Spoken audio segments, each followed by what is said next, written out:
Hello, everyone. Welcome, welcome, welcome. It is good to be here today. We are in the midst of summertime, and it hit like 96, well, not 96, it hit 92 degrees today. So I am happy. I love the hot weather because then it means I can, this time around, this year, we can do more things than we've done before. So I hope you guys have finalized your plans for the Memorial Day weekend, and you are going to celebrate safely and use the masks. There's no mandate, but use the masks wisely and social distance wisely. Granted, there are some who have not been vaccinated. And I came into contact with one of those the other day in my office. His whole persona was, well, I'm so healthy, I don't really need to wear a mask. And so I said, sir, I understand that, but we did get a memo, we did get an email that stated that we do need to wear masks. So if you would, please put your mask on. He had one right there. And so as we got it was a physical, as we got into the questioning, I found out later he had never had any COVID-19 vaccinations. And he was not, he was defiant and said he was not going to get one. So there's a lot of confusion about, and now that kind of stirs up the mix because there are people saying that they're fine and they've never had a COVID vaccine. And there are many people who have probably had a COVID vaccine. And since I work in a medical office, we can check that because we'll need those records in order to put them, in their immunization chart.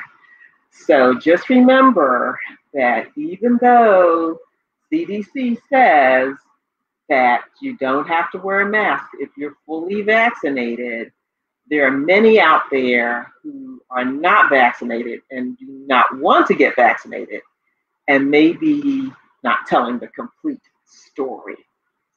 And I will leave you with that.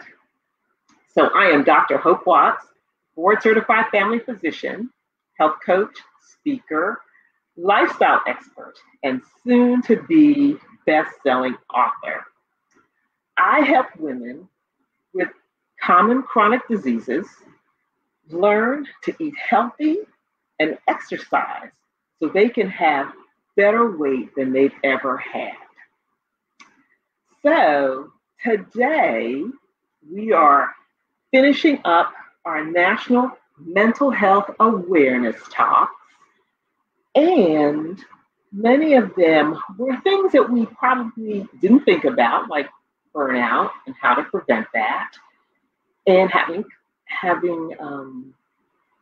looking at ourselves and seeing how we can take better self-care of ourselves when it comes to mental things.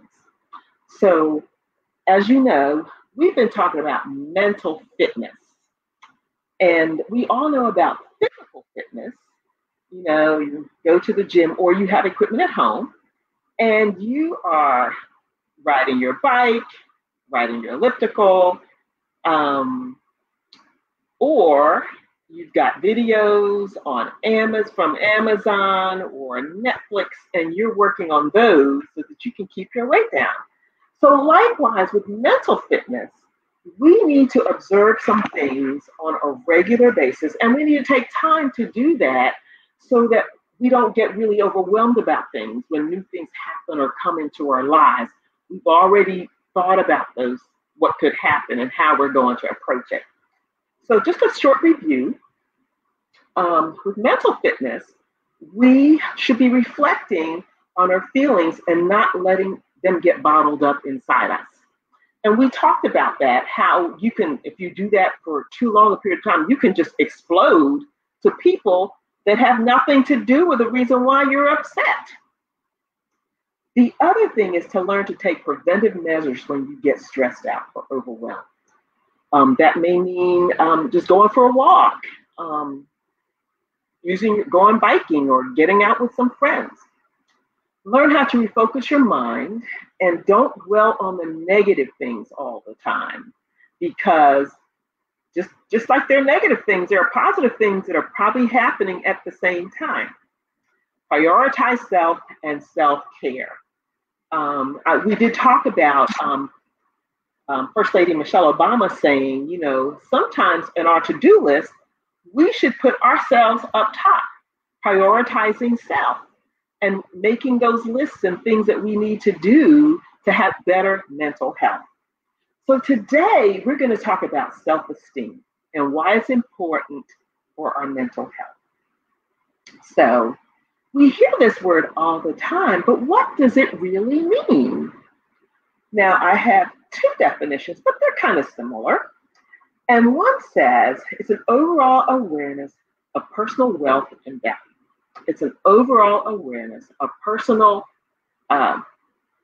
worth and value. I didn't want to say something else. Sorry. And it's how much we appreciate and like ourselves, no matter what the circumstances are. So if it was a car accident, we still know that we're still good people, right? So, let's get into what good self-esteem really is, and how we can learn basic topics to help get us through different situations. So people with good self-esteem they're always thinking about the positive things that are going on. They don't think about the negative things. They feel that their persona, or their self, is just as good as everybody else. So they're not any less of a person. And they also know what their strengths and their strengths and their weaknesses are. And they're comfortable with that. So, and they are confident in themselves. So they don't stray away from doing things. For example, they may want to start a business. And, other people may say, oh, no, that's not going to work. But they don't listen to other people. They know who they are themselves. And they know that, especially now with the internet and all the information available, they can probably get through it. And of course, you can do research, and there's lots of people around to get that information from. So more than likely, they can get that done. And just want to tell you a brief story. I had a patient once who came to me. I had seen her for years, and the story was still the same. She was having a lot of relationship problems with her ex-husband, and some of her children were giving her problems too, even though some of them were grown. But she kept coming to me, Dr. Watts, I'm going to start my own business. And I said, okay, but what kind of business are you going to start? And she said, well, I'm a phlebotomist. Even though I worked at a corporate office and do various things, I'm a phlebotomist, and I want to be a freestanding agent at a specific location, so that I can draw blood and send them into like Quest Labs or whatever lab. And so I listened to her, and I said, that's admirable. But even myself, I was unsure whether she would do it, because she was overwhelmed a lot of times. So one day she finally comes to see me and says, Dr. Watts, I have my business plan. I said, well, good for you. And within a few months, she had opened her business, and to everyone's amazement, did very well with it, did very well. So people who have good self-esteem, even though they may be going through some situations, they know who they are inside, and they know what they've accomplished before, and they know they can do something else. So the other thing is, people who have good self-esteem don't mind moving to another job. They don't get hung up in, the other jobs are going to be the same.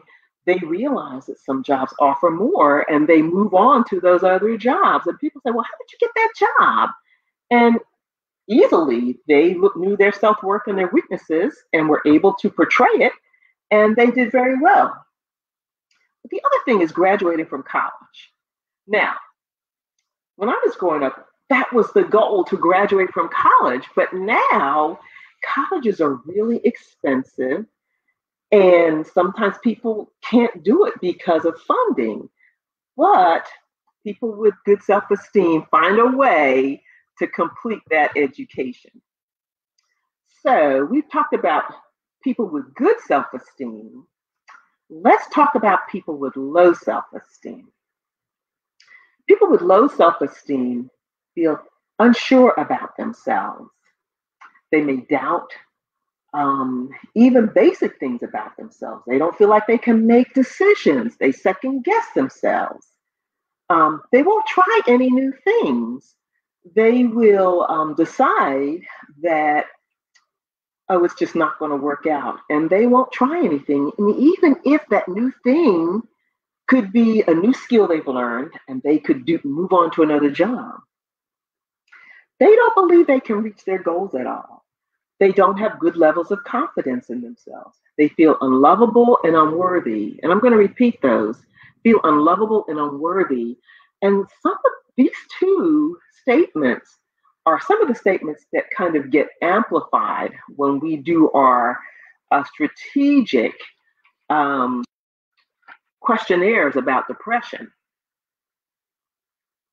So, as we said before, people with healthy self-esteem don't dwell on the past. They have a positive outlook, and they're always looking for new things to do. They don't feel guilty about themselves. They don't feel guilty when they say no. They know that they want to be the best they can be, so they're not going to accept anything less than the best.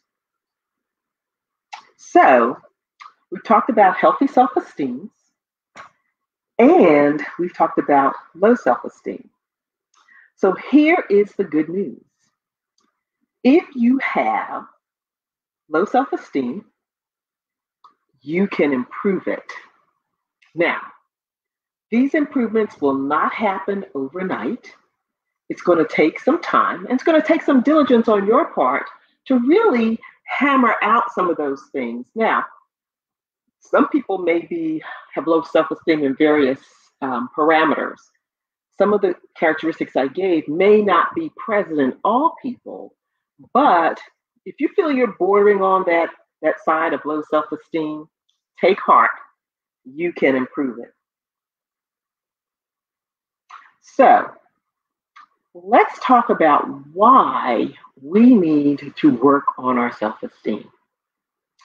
It has been found that people with low self-esteem have the potential for a variety of mental health illnesses, including anxiety and depression. So we're talking about mental fitness.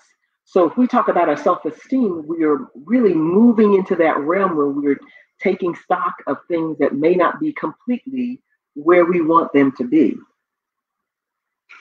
So let's talk about some of the things you can do. And this is not an exhaustive list. This is just to, get you to think about your self-esteem and what things may be causing it. So become aware of your negative thoughts. Now, in one of the talks we taught, I think it was Mindset, we stated that research shows that 60 to 80% of our thoughts are negative, and 90% of them are repetitive thoughts. That means we say them over and over and over again all day long. Learn when you're sitting down quietly to think and analyze some of the thoughts that you have and how they're impacting you. And if you've been thinking about the same thing from weeks and weeks and weeks, how it's impacting how you feel about yourself, you may want to write them down, and then right next to it, write something positive about yourself. And sometimes these negative thoughts are not true, okay? Challenge your negative thinking. Do not jump to conclusions. Circumstances happen every day that may not be favorable to you, but think about what could have happened? Something worse than what happened may have could have transpired. And if you think in the positive light that, you know what, I am so glad, I missed that bus. Suppose something else would have happened to take me off my route and I couldn't get there or even get home. So always think in the positive light. The other thing is, do not downplay positive things that happen to you. People with low self-esteem are always thinking, oh, it would have just happened anyway. It wasn't anything really big. But then they're taking away the satisfaction of something wonderful happening to them. Um, there have been times, I remember, people have come up and given me gifts, and I'm like, well, why do you give me gifts? Well, you've done this for me, Dr. Watts, or you've done that for me, Dr. Watts. And sometimes I don't even remember what I've done though, but bathe in it, thank them, and just be kind to yourself. Just be kind to yourself. The other thing is always counteract those thoughts that are negative or the feelings that are negative and put in more positive statements about yourself. Always acknowledge your successes. Don't dismiss the positive things that happen to you. You got an award for, working on a project and your team came in first place. Celebrate it. Thank the bosses, thank everybody who was involved, and celebrate. Now we can go to the movies or we can go to the restaurants and ball games. Okay, so always, always, always celebrate your successes. Stop listening to the negative self-talk. And we've, just talked about that recently a few minutes ago. And start saying positive affirmations. I am a good worker and I'm a good employee and I deserve a good salary. Positive affirmation. If I keep practicing, hi Elaine, how are you? We're talking about self-esteem today and how that's important for good mental health. Another positive affirmation is, if I keep practicing, I will get better at this. Or I'm going to think about positive memories to get me through this sad, sad time. Now, positive affirmations, sometimes we can think of some on our own, but there are plenty of positive affirmations on Pinterest, on social media, or you can Google them. And positive affirmations are a way of saying, hey, I'm a good person.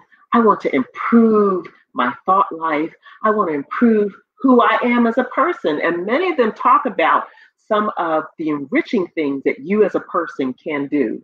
So don't forget positive affirmations. Practice self-compassion.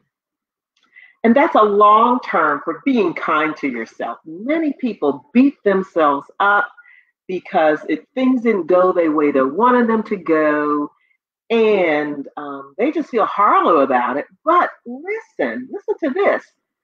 Failure is not final. Remember that. Failure is not final. There are people who have started businesses, went bankrupt 2, 3, 4 times, came back, started another business with a different permutation on a theme, and are doing well now. So never, never, never beat yourself up because something didn't go the way you wanted it to go. Because as we said before, look at challenges and failures as a chance to do better the next time. Or as a growth experience, how you can grow even though there's been some challenges. And many of the people in some of these major businesses have had major failures. And do you hear about that? No, but you do hear about their successes, and that's all they're going to really talk about. And if things get a little bit too hairy, step away for a minute. Somebody said something to you that was mean and nasty. Step away. Don't let them distract you from how you think about yourself or how you think about the situation, because they could be having a bad day. It doesn't have to affect you, because you're still working on improving your self-talk and how you feel about your self-worth and feel about yourself. So I hope that this talk has helped you. And mental health fitness is something we need to do on a regular basis. And if you haven't started yet, start by journaling. There are many self-help books on self-esteem, um, working on work-life balance. There are many books and many things that you can use to help build your mental fitness arm so that you're a little stronger about things. So, are there any questions at all?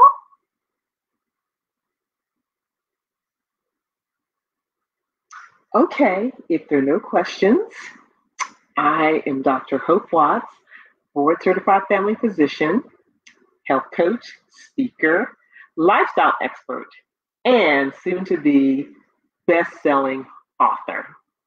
I help women with common chronic health issues, help them lose the weight that they wanted to with the right foods and with the right approach so they can sustain this weight loss. Please follow me on Instagram, Facebook, Twitter, and LinkedIn. And I just want to let you know my book is in pre-sale, and I am going to get the information to you if you have not given me your email address yet. So, Memorial Day is coming up. Do something different.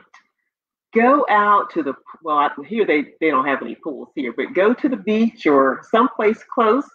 Do something you like to do.